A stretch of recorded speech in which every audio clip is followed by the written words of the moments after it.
नमस्कार जी, आपका बहुत बहुत स्वागत है हमारे YouTube चैनल फिनिक्स पाठशाला .UPSC में।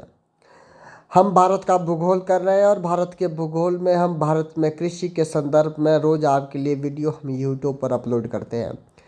आज हम गन्ने के विषय में पढ़ेंगे। गन्ना उष्णकटिबंधीय क्षेत्रों की फसल है, लेकिन यह भारत में काफ़ी हद तक सिंचित फसल है।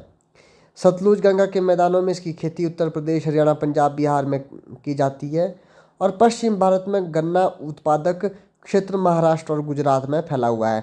अगर पश्चिम भारत की बात करेंगे तो महाराष्ट्र और गुजरात में गन्ने की खेती की जाती है और सतलुज गंगा के मैदान में इसकी खेती जो होती है वो उत्तर प्रदेश में होती है, हरियाणा में है, पंजाब में है, बिहार में।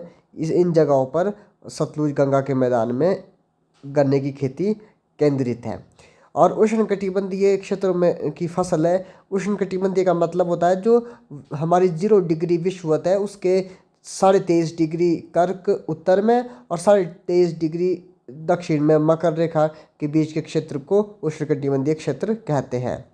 दक्षिण भारत में इसकी खेती, अगर भारत के दक्षिण की बात की जाए तो 22 डिग्री अक्षांश के नीचे को हम दक्षिण भारत कहते हैं और दक्षिण भारत में इसकी खेती कर्नाटक, तमिलनाडु, तेलंगाना और आंध्र प्रदेश के सिंचित इलाकों में की जाती है। सिंचित इलाकों में की जाती है क्योंकि इसके लिए पानी की ज़्यादा आवश्यकता होती है, तो इसीलिए जैसे पीछे भी हमने पढ़ा कि भारत में अधिकतर ये सिंचित क्षेत्रों में की जाती है।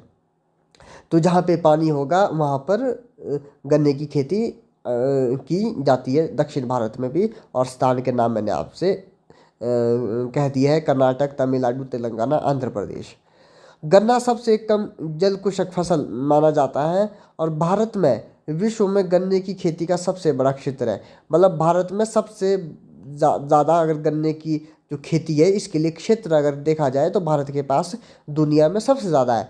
और ब्राज़ील के बाद, मतलब जो ब्राज़ील हम एक देश है हमारे ब्रह्मांड में, उसका जो ब्राज़ील देश है वो उसके बाद दूसरा नंबर भारत का आता है गन्ने के उत्पादन में। यानी कि हम द्वितीय देश है गन्ना के उत्पादक में ब्राज़ील के बाद। गन्ना के उत्पादन हेतु अगर हम भौगोलिक दशाओं की बात करें तो इसके लिए गर्म और आर्द्र जलवायु के साथ साथ 21 से 27 डिग्री सेल्सियस के बीच का तापमान होना चाहिए।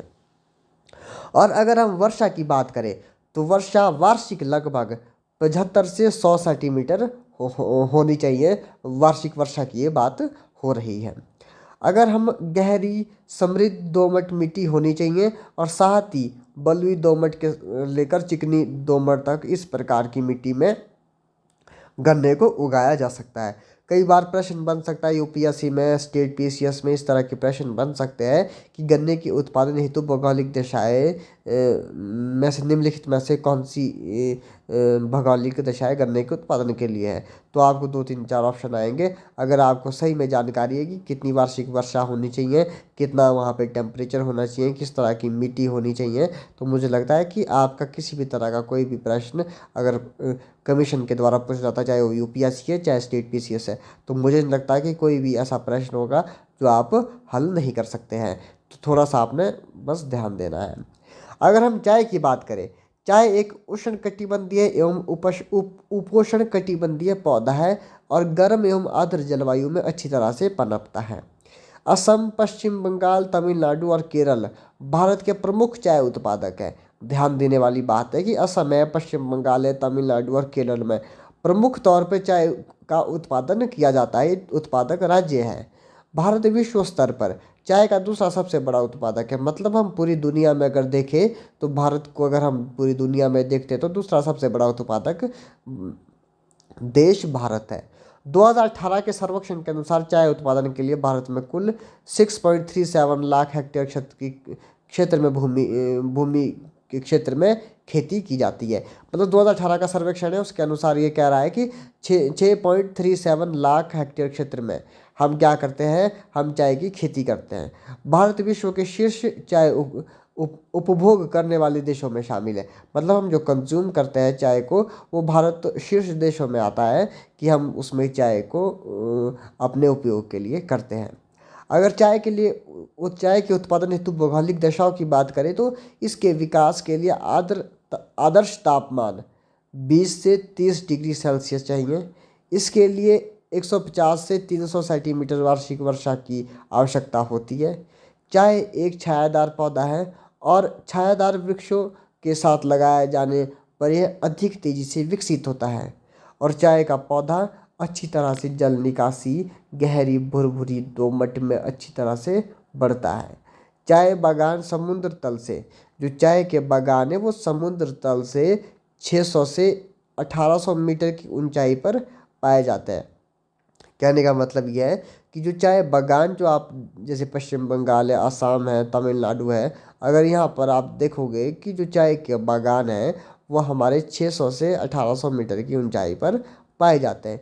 मित्रों, मैंने पहले भी आपसे कहा था कि जो ये भौगोलिक दशाएं होती है इस पर थोड़ा गौर करने की आवश्यकता होती है। कई बार यूपीएससी या स्टेट पीसीएस इस तरह के एग्ज़ाम को पूछता है कि किस तरह की किस फसल के लिए किस तरह की भौगोलिक दशाएं होनी चाहिए। अगर हम कॉफ़ी की बात करें तो कॉफ़ी 2020 में वैश्विक उत्पादन का 3% के साथ भारत शीर्ष 10 कॉफ़ी उत्पादक देशों में शामिल है। और कॉफ़ी का उत्पादन मुख्य रूप से भारत के दक्षिणी भूमि में होता है, दक्षिणी भाग में होता है। और कर्नाटक जो कॉफ़ी है, कॉफ़ी दक्षिणी भाग में ज़्यादा होती है भारत के। और दक्षिणी भाग मैंने आपको बताया 22 डिग्री अक्षांश से नीचे के भाग को दक्षिणी भाग कहा जाता है। और कर्नाटक भारत में कुल कॉफ़ी उत्पादन का लगभग 70% उत्पादित करता है। यानी कि जो भारत का कर्नाटक राज्य है, ये कॉफ़ी है, जो कॉफ़ी इसको भारत के कुल उत्पादित भारत में कॉफ़ी होती है उसका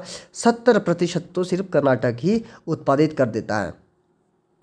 कर्नाटक भारत में कॉफ़ी का सबसे बड़ा उत्पादक राज्य है। केरल कॉफ़ी का दूसरा सबसे बड़ा उत्पादक है।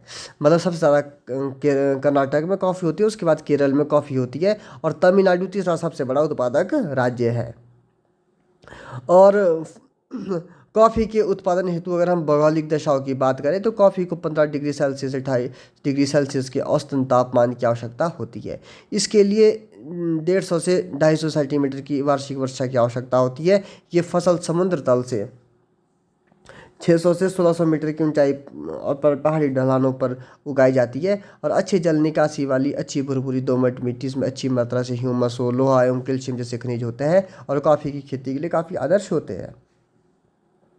कॉफ़ी की फसल को पाला और हिमपात बर्दाश्त नहीं कर सकती, इसलिए दक्षिण भागों में कॉफ़ी ज़्यादा होती है भारत के।